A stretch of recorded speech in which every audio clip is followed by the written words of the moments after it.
houve uma contra-revolução, mais ainda, houve uma contra-revolução. Eles fizeram uma contra-revolução. Por quê? Mudaram as nossas instituições, caçaram deputados, botaram 7 mil militares, quase 7 mil militares para fora das forças militares, caçaram os direitos de milhares de pessoas, prenderam, mataram, assassinaram, ficaram anos, décadas no poder, influenciaram fortemente a anistia que foi combinada. Então, no meio disso tudo, e há livros, Aspásia Camargo sobre a anistia e outros sobre a anistia, mostrando como foi feito, mandaram 30 mil sindicalistas, acho que o Lula também, não é? 30 mil sindicalistas fizeram cursos, né, em entidades americanas de sindicatos, da Federação de Sindicatos Americanos, 30 mil durante os anos 70. Vejam livros sobre isso. Eles voltaram americanizados e outras menções, Larissa Correia e outros, têm teses sobre isso, e assim por diante. Então, houve, na verdade, uma contra-revolução. Mas essa contra-revolução não foi só contra-revolução, ela foi antinacional e antidemocrática. E por que foi antinacional? Porque foi contra os interesses, a independência, a soberania da nação brasileira, do povo brasileiro. Aquele grupo de pessoas, aquelas pessoas que falam a mesma língua, têm uma identidade, o futebol, certos valores comuns, etc. Então foi antinacional. E foi antidemocrática, o que foi? Vilipendiou as eleições, acabou com eleições diretas, caçou centenas de direitos políticos e assim por diante. E foi mais longe ainda, torturou, matou, esquartejou, está aí a casa da vovó, está aí uma série de livros. Então, é preciso entender essa situação. Houve um golpe inicial estrangeiro, seguido de uma contra-revolução antinacional e antidemocrática. E os historiadores que vêm falando em golpe civil, militar e tal, que me perdoem, mas discordamos profundamente dessa posição. Houve algo mais e que tem que ser dito. Porque se não se compreende que o imperialismo estava ali, esteve sempre na nossa história, é difícil entender 1964, que o imperialismo estava ali e continua hoje. Hoje, continua através, inclusive, em 2018, da eleição de Bolsonaro, de frações do imperialismo americano, do complexo industrial americano, do bloco de poder americano, atuando no Brasil e no mundo, tentando deter a decadência estrutural do capital imperialista americano. Porque hoje há uma resistência da China, da Rússia, de Cuba, da Venezuela, há uma resistência da Coreia do Norte, há uma resistência de uma série de países. Não é como foram há décadas atrás. Por que aconteceria, de alguma maneira, o que estamos narrando, essas distorções? Porque, como muitos sabem, nós já indicamos aqui, tem o livro da Frances Saunders, por exemplo, né? Quem pagou a conta? A CIA na Guerra Fria da Cultura, e outros livros mostrando que houve o dedo da CIA. Houve o dedo americano em bolsas de estudo, em gravações, em estudiosos americanos sobre o Brasil, distorcendo a história do Brasil. Tanto que até hoje se fala em golpe civil-militar, quando foi muito mais do que isso, como tentamos mostrar agora sinteticamente. Então houve, na verdade, há uma interferência na história do Brasil, na história oficial, da CIA e de outros órgãos. Também já mencionamos o grande problema da informação. Informações, através dessa mídia, ela é controlada pelo Império do Capital, essa grande mídia. Através de divulgação, de propaganda, através de...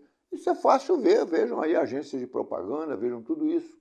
E agora, até mesmo essa nova mídia, aparentemente independente, as redes sociais, pelos quais se diz alguma coisa, como estamos falando aqui, elas também hoje já têm a prevalecência do grande capital e do Império do Capital.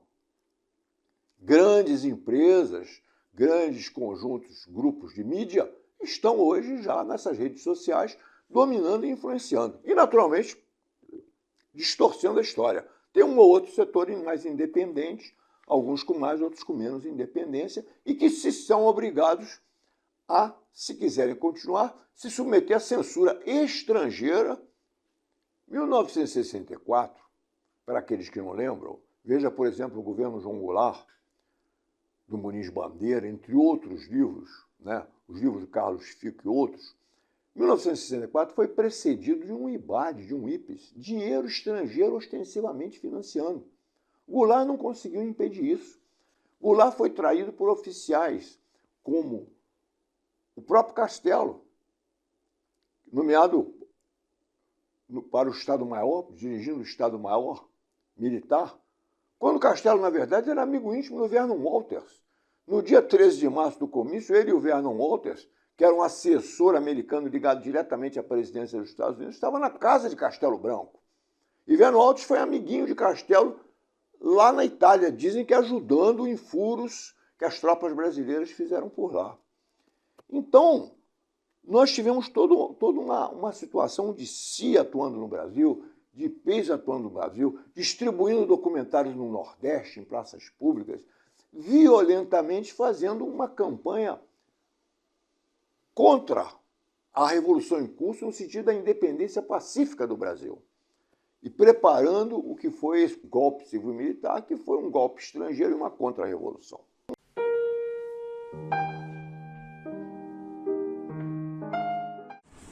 Sou Sandra Regina Santos, psicóloga junguiana, sobre autoestima do diabético.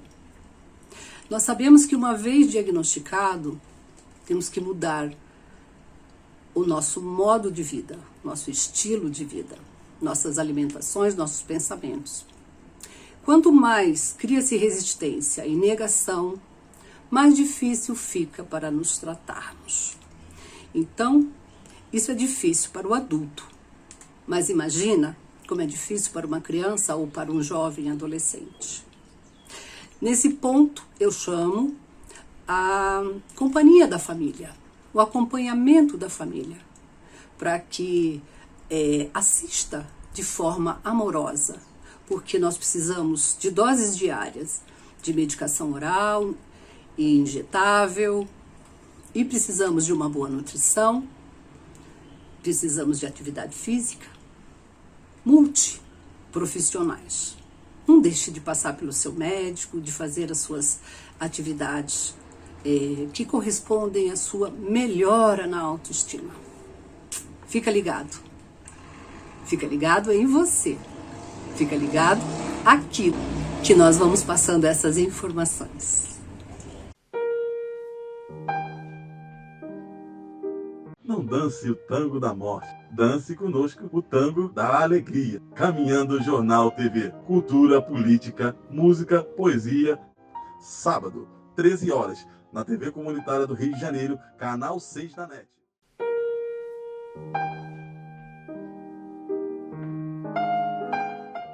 O trabalhismo. A Eletrobras foi lançada na década de 50 no governo Getúlio Vargas, junto com a Petrobras, como projeto dentro do Congresso Nacional. Mas depois foi implantada pelo João Goulart em 1962. Com aquelas dificuldades todas, o Jango implantou a Eletrobras. Então, nós temos hoje o compromisso de tentar retomar essas ideias que ajudaram a construir a nação brasileira, compreendendo os defeitos, os erros, atualizar nas questões atuais essas ideias aí e retomar esse debate. Porque o debate do trabalhismo é o debate do nacionalismo, né? No Brasil, o trabalhismo andou com essas duas pernas, né? A legislação social e trabalhista e o nacionalismo. Então, nós temos que retomar hoje uma visão de Brasil, uma construção de uma nação exige uma concepção dos nossos valores como brasileiros, das nossas riquezas, da nossa capacidade de transformar as coisas, de fazer as coisas, em uma visão de projeto nacional. O trabalhismo hoje quer retomar a visão de projeto nacional brasileiro,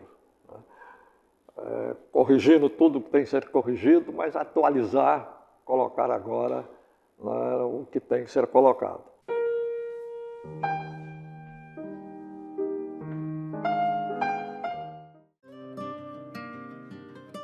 As enchentes, Lima Barreto. As chuvaradas de verão, quase todos os anos, causam no nosso Rio de Janeiro inundações desastrosas.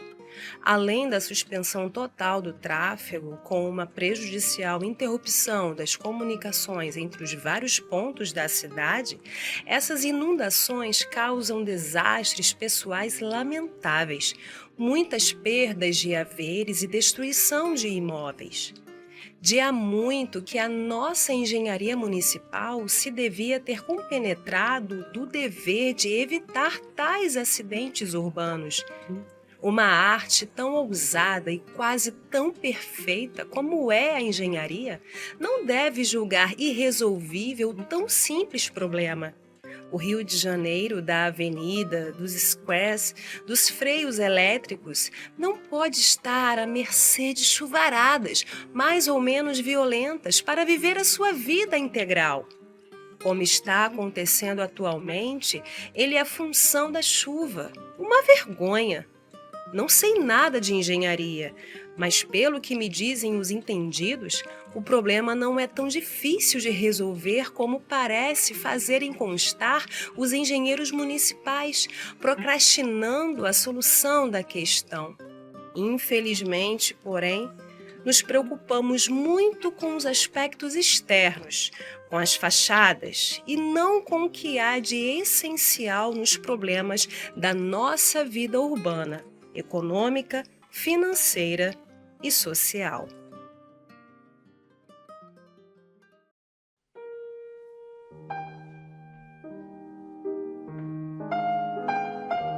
Que as estrelas te iluminem, que a vida te seja leve, que tua mesa seja farta, que tuas dores sejam breves. É no palco que Dulce dá voz aos sentimentos.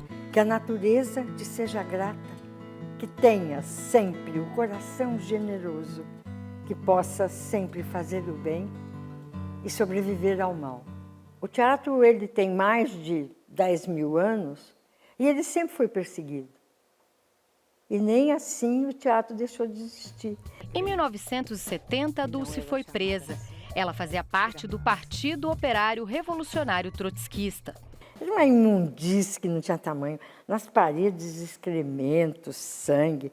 E eu me deitei, e eu sempre tive uma mania de encolher, sabe? Ficar na posição fetal de lado. E eu para a parede. E aí eu li. É preciso que a palavra amor seja a primeira escrita para que me faça companhia agora e seja companheira amanhã de quem precise dela. Tiago de Mello. Dulce foi solta depois de alguns dias e fez parte da criação do Teatro Jornal. Era arte como forma de resistência. Até hoje, a atriz faz oficinas inspiradas no formato de atuação, guiado por notícias. O Teatro de Dulce leva o nome de sua professora Eni Guariba, morta pela ditadura em 73. As celas que trancaram Dulce e outros presos políticos no Departamento de Ordem Política e Social agora se abrem para mostrar esse passado de repressão. A sede do DOPS de São Paulo se tornou um dos mais importantes memoriais do Brasil. Muitas ex-presas e ex-presos falam desse pacto do silêncio, que é um pacto da tortura, é um pacto daquilo que não é dito, é um pacto da violência. Então, na hora que a gente cala essas violências, a gente não consegue superar. Então, a noção de memória, justiça e verdade é também uma noção de reparação. E essa reparação, ela nunca é individual, ainda que seja um indivíduo, mas a gente tem que entender que ela foi feita num contexto da sociedade. Segundo dados da Secretaria Especial de Direitos Humanos, pelo menos 50 mil pessoas foram presas nos primeiros meses da ditadura militar. 20 mil passaram por torturas. Quando um familiar de um morto, um desaparecido político, demanda que o Estado reconheça a morte, reconheça que aquele corpo desapareceu, não é só uma demanda individual, é uma demanda da sociedade para que a gente tenha um país realmente democrático.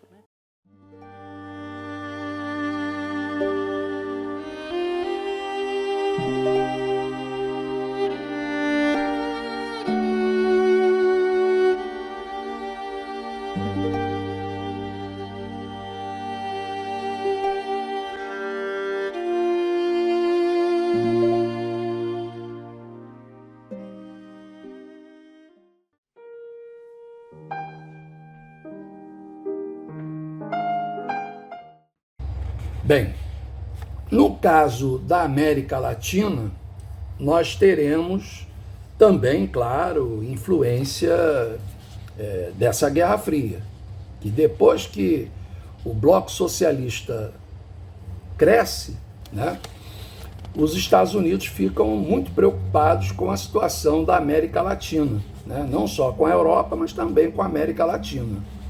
E a partir daí começam a tomar providências. Por exemplo, em 1946, os Estados Unidos criaram e instalaram essa escola chamada Escola das Américas. Essa escola ela vai ser criada, né, em 46 e vai ficar instalada no Panamá, quer dizer, bem no meio entre países da América Latina, né, países um pouco mais ao norte do Panamá e mais ao sul, né? E o objetivo dessa Escola das Américas era justamente preparar os militares de todos os países da América Latina para fazerem cursos, né, para que aprendessem dentro da criação, né, dessa escola, que era todo um modelo militarista dos Estados Unidos. Então, é ali que, na Escola das Américas, vão ensinar o conceito, dentro da ótica estadunidense, claro, o conceito de doutrina de segurança nacional, que, na verdade, era todo um aparato político, intelectual, né, no sentido de preparar esses países latino-americanos para uma possível revolução de caráter socialista. Então, a ideia era fazer com que toda a América Latina se tornasse uma região de controle, né, dos Estados Unidos.